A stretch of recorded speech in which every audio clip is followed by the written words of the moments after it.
Hello everyone, welcome to my channel. This is Meenu Thakur. आज से हम वो current affairs, one liner kind of current affairs discuss करेंगे। Specially UP जितने exams हैं, जो वनडे एग्जामिनेशंस हैं, जो स्टेट पीसीएस हैं, उसको कवर करेंगे। तो बिना टाइम वेस्ट किए स्टार्ट करते हैं क्वेश्चन नंबर 1 से। अभी रिसेंटली प्राइम मिनिस्टर ने रिवील्ड किया है 4 जो स्क्वाड्स हैं उनको सिलेक्ट किया है फॉर दी गंगायान मिशन। तो ये जो गंगायान मिशन है, इसके लिए जो 4 आपके स्क्वाड्स जो है जो रिवील हुए हैं वो कौन कौन से हैं। ये पहला भारत का स्पेस मिशन होने वाला है जो 2024 और 25 के बीच में शुरू कर दिया जाएगा, और उससे पहले जो अभी भेजा जाएगा वो टेक्नोलॉजी के आधार पे उसको R&D करेगा। तो जो 4 हैं वो चारों के नाम आपको याद होना चाहिए, ठीक है। तो ये जो गगनयान मिशन है ये पहला मैन मिशन होने वाला है, ठीक है, भारत का, इसलिए ये याद रहना चाहिए। तो सबसे पहले जो 4 हैं उनमें से 3 इसमें नाम दिए गए हैं, चौथा आपको बताना है। 3 देखते हैं कौन कौन से हैं। Group captain P Balakrishna Nair, group captain Angad Pratap, wing commander S Shukla, and चौथा कौन सा है। तो ऑप्शंस है group captain Ajit Krishnan, group captain Rakesh Sharma, group captain Krishnamurthy, and none of this. जब नन ऑफ दिस आ जाता है तो थोड़ा सा कंफ्यूज करता है माइंड को। सो the correct answer is yes, option A, group captain Ajit Krishnan. तो ये जो चारों नाम है ये याद होना चाहिए, ठीक है। सेकंड क्वेश्चन की तरफ चलते हैं। Gaganyaan project envisages demonstration of human space flight capability by launching a crew of 4 members to an orbit of कितना किलोमीटर पे वो जाने वाले। 3 दिन का मिशन रहेगा जिसमें चारों जो स्क्वाड्स हैं वो जाएंगे। पहला भारत का ये गगनयान मिशन के अंदर पहला होगा जो ह्यूमन स्पेस फ्लाइट कैपेबिलिटी होगा। तो वो कौन सा, कितना ऑर्बिट, कितने किलोमीटर का तय करेंगे। Option A 350, option B 380, option C 400, option D 420। So the correct answer is, सोचो, यस 400 किलोमीटर।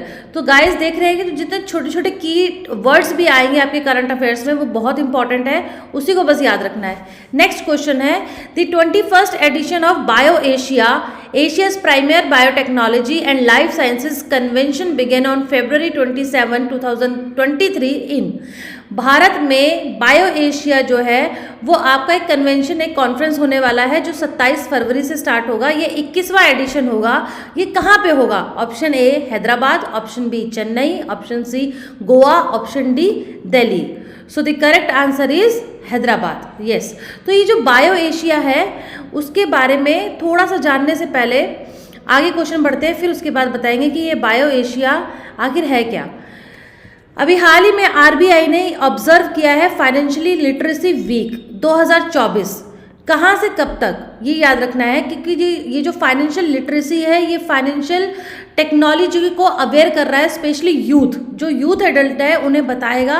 इतना ही नहीं, अवार्ड भी रखा गया है जो स्पेशली पोस्ट ग्रेजुएट स्टूडेंट्स हैं, so that they would be aware financial technology के बारे में, समझे। फाइनेंशियल जो आपकी लिटरेसी है, जो एजुकेशन है वो मिले, कैसे फाइनेंशियल डिजिटलाइजेशन जो हो रहा है उसको कैसे सर्विसेज को यूज़ किया जाए, ये सारे चीज़ों को एक ऑब्जर्व किया जाएगा, उसको प्रमोट करने के लिए है।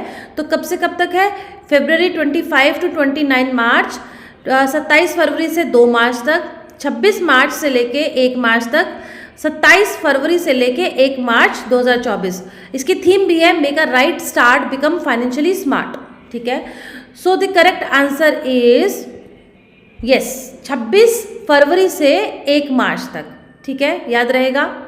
नेक्स्ट क्वेश्चन आगे से बढ़ने से पहले ये मैंने बताया था कि यूथ एडल्ट को जो है फाइनेंशियल लिटरेसी को प्रमोट करने का इरादा है RBI का। नरेंद्र मोदी ने अभी इनॉग्रेट किया था, जो हमारे भारत के प्रधानमंत्री है, सुदर्शन ब्रिज। ये सुदर्शन ब्रिज आखिर है कहाँ, ठीक है। Option A Meghalaya, option B Gujarat, option C Madhya Pradesh, option D Maharashtra. तो correct answer is Gujarat. Sudarshan Setu ये एक ऐसा ब्रिज है जिसे ओखा बाइट द्वारका सिग्नेचर ब्रिज के नाम से भी जाना जाता है। It is a cable stayed bridge in India connecting the Bet Dwarka island in the Gulf of Kutch and Okha. ये याद रखना है।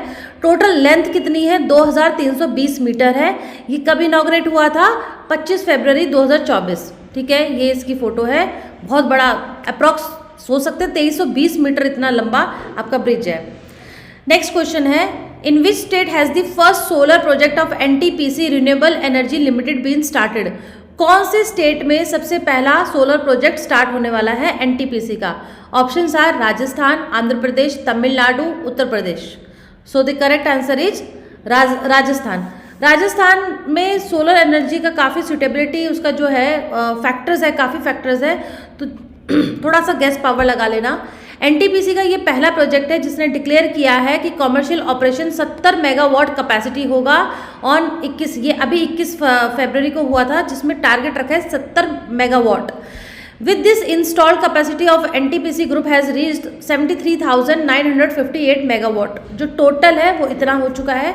एट प्रेजेंट जो NTPC है उसके 17 प्रोजेक्ट्स हैं with the total capacity exceeding 6,000 megawatt. With this the total renewable energy operational capacity कितना है? 3,448 मेगावाट। सो कन्वेंशनल रिन्यूएबल भी है, नॉन रिन्यूएबल भी है, तो ये टोटल था। रिन्यूएबल कितना हुआ है? इतना हुआ है, ठीक है। अभी रिसेंटली जो आपकी एक एक्सरसाइज है धर्म गार्जियन 2024, ये एक जॉइंट मिलिट्री एक्सरसाइज हुई है। कौन से देशों के बीच में हुई है? भारत का और दूसरा देश कौन सा है जिसके बीच में? ये 5th एडिशन हुआ है।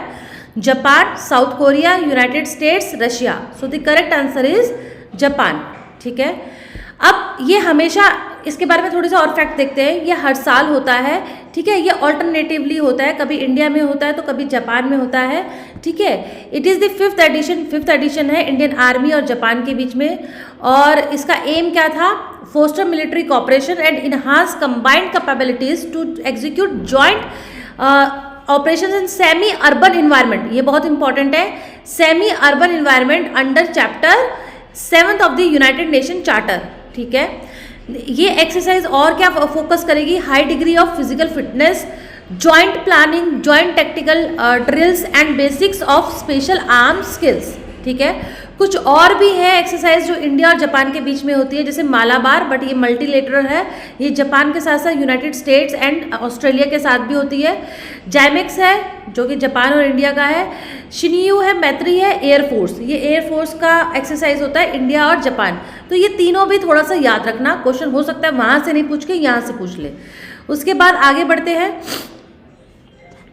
मदरम, मेदाराम महाजात्रा किस जनजाति द्वारा तेलंगाना के मेदाराम में मनाया जाता है? ठीक है, ये एक फेस्टिवल है। कौन सी जनजाति मनाती है? कोया, सवारा, कोंडा दोरा और Gadaba. So the correct answer is Koya, ठीक है। ये वो जनजाति है जो इस फेस्टिवल को मनाती है तेलंगाना में। NGO day 2024 will be celebrated. और एनजीओ का रोल पता ही है, तो कौन से दिन ये सेलिब्रेट किया जाएगा? सो करेक्ट आंसर इज 27 फरवरी। 27 तारीख को ये हर साल मनाया जाएगा एज एन एनजीओ डे, ठीक है। SAFF under 16 women's championship will be organised. जो सैफ अंडर 16 है, ये महिला का चैंपियनशिप कहाँ आयोजन किया जाएगा? Nepal, Malaysia, Singapore, Cambodia. So correct answer क्या है आपका? नेपाल, ठीक है। ये सैफ की पूछ सकता है फुल फॉर्म, तो साउथ एशिया फुटबॉल फेडरेशन है।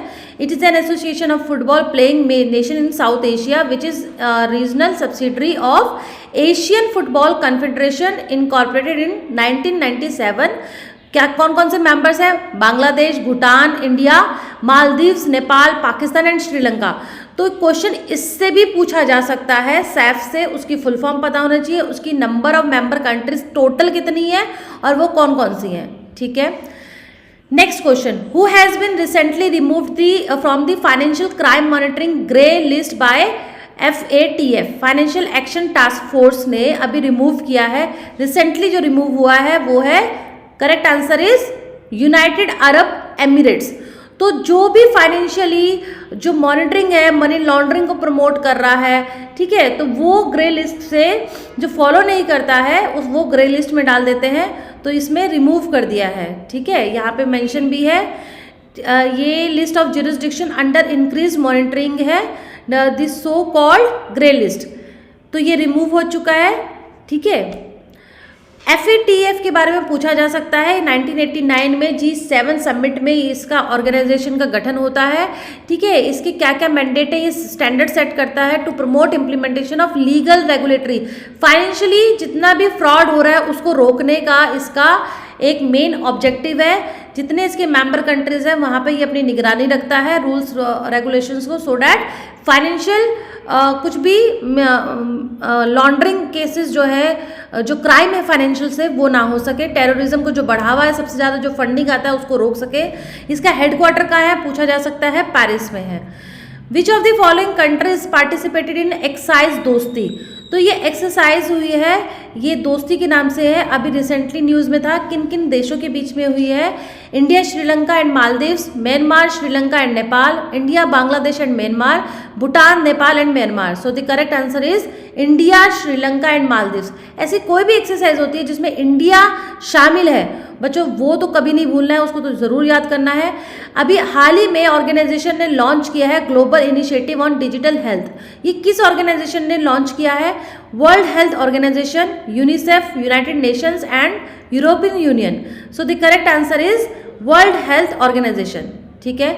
ये बेसिकली क्या है, ये एक ऐसा नेटवर्क है WHO का जिसका मेन एम रहेगा to amplify and align resources towards country led digital health transformation through strengthen collaboration and knowledge exchange. Digitalisation, health की अवेयरनेस को बढ़ाना। It acts as a vehicle to facilitate the implementation of the global strategy on digital health 2020-25। तो ये याद रखिएगा आप, ठीक है। इसके साथ ये सेशन एंड करते हैं। आई होप आपको क्वेश्चन समझ में आए होंगे। So please like and subscribe my channel.